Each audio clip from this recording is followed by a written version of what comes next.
You know how when you're reading a children's book, the story always ends with, and they all lived happily ever after? Well, lately it kind of feels like every origin story ends with, and Queensland won the series. Again. The Maroons have won 14 out of the last 18 State of Origin series. That is absolutely remarkable in a two-team competition. And having secured a 38-10 points win over New South Wales in Sydney in Game 1, they look set to make it 3 series in a row again going north of the border. And it doesn't really make any sense either. Like, sure, they've got the brilliance of DCE, Reece Walsh, Harry Grant and Ben Hunt, but when you average out the quality of the two teams, I do think the New South Wales side is notably better. And yet, that maroon jersey simply gets the very best out of every man wearing it every time.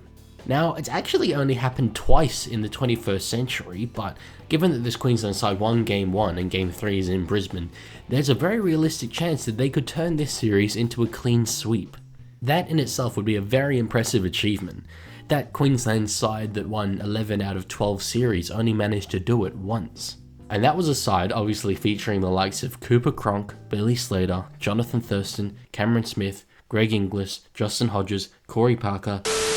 Now, it would be difficult to take much out of Game 1 if you were a Queenslander. Arguably, their most fundamental attacking player in Reece Walsh was taken out 7 minutes into the game, and they played against 12 men for almost the entirety of the fixture. Both in attack and defence, the systems that Queensland had spent Origin camp working on were thrown completely out of whack. Obviously, the send-off was a huge advantage for them and they'd take it any day of the week, but the fact is it means that it's not a very good indicator about what Queensland can expect from this point on in the series. And it must be said that despite the scoreline, I don't actually think that the Maroons played that well. They were good when they needed to be, and used their speed to find space on the edges, but they completed at only 71% and made 16 errors to the Blues 11. Billy Slater wouldn't have been happy with that.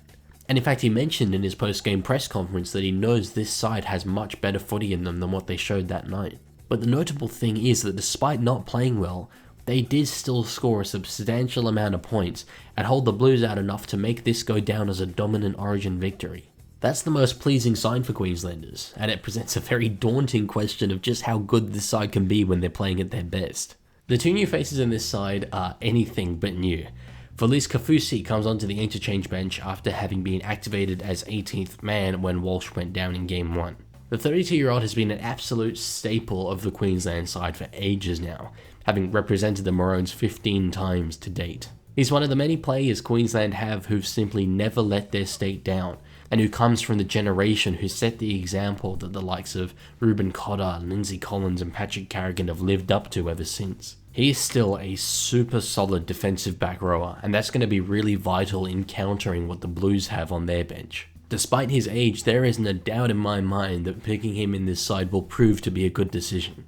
And then there's the one that nobody saw coming, with veteran Kurt Capewell called into the side in jersey 17. The versatile back rower moved from the Broncos to the Warriors at the start of this season, but hasn't quite yet showed the same form as he did in the last couple of years at the Broncos and Panthers.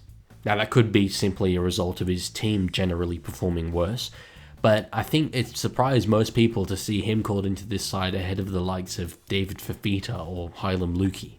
There's pressure on Capewell here, both to cover the outside backs in case of injury, and also just generally to fight for his Origin career and prove that he's still capable of playing at this high level.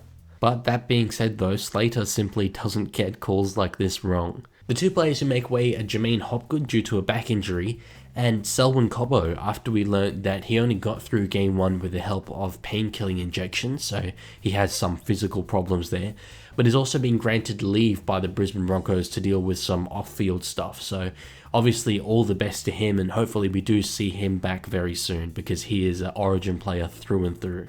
But it must be said, the decision to have Cobbo on the bench in Game 1 proved an absolute masterstroke for Slater, with him able to slot in at centre when Hamiso had to move to fullback. So it does seem weird to see Slater go the other way in that area by picking a back rower in that position.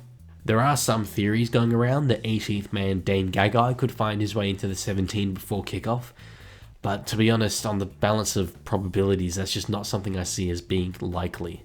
But even with those two changes, which I do see as generally weakening the squad, there is something about this team which is just so strong.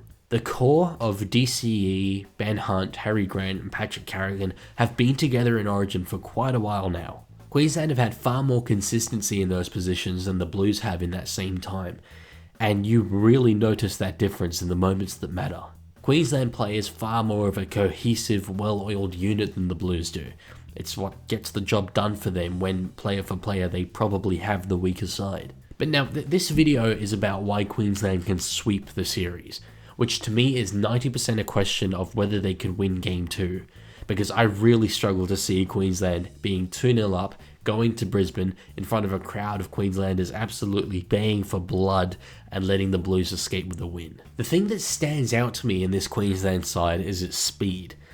If the likes of Reece Walsh, Xavier Coates or Hamiso get themselves into space, New South Wales simply do not have the ability to counter that. The New South Wales side have their advantages in being bigger and more physical, but Queensland will identify that difference and they will play to that strength. Meanwhile, the Maroons have a forward pack that consistently plays above its weight. While the Blues bench is selected for the explosive impact of Connor Watson, Hamole Olakau'atu and Spencer Leniu, the Queensland bench is selected simply to get through good, high-quality, stable work. If DCE can dictate the pace of this game, which he has done in almost every Origin game for the last 3 years, then all the forwards have to do is absorb defensive pressure and get their backline to good spots on the field. Rugby league is a pretty simple game at times, and that alone could be enough to get Queensland the win. When Billy Slater was appointed coach of this side, I had a number of concerns. He was arguably the greatest fullback of all time, but he was coming into one of the most intense coaching positions in rugby league without having had any coaching experience. But this guy wins. When he retired in 2018, I celebrated seeing the back of him as a New South Welshman, but then he comes back a few years later as coach and continues to dominate the Origin world. He now looks set to win the first 3 series that he's coached, which would just be a remarkable achievement. I mean, everyone talks about the players involved, but do not discount Billy Slater's influence on the dominance of this side, and more specifically, their chances of sweeping this series 3-0. At the time of writing, the odds for Game 2 are $1.93 for the Blues and $1.91 for the Maroons. These sides cannot be split. This should be the absolutely mouth-watering clash we were promised to get in Game 1. And as nervous as I am about it, the rugby league fan in me just cannot wait. Enjoy your Origin football.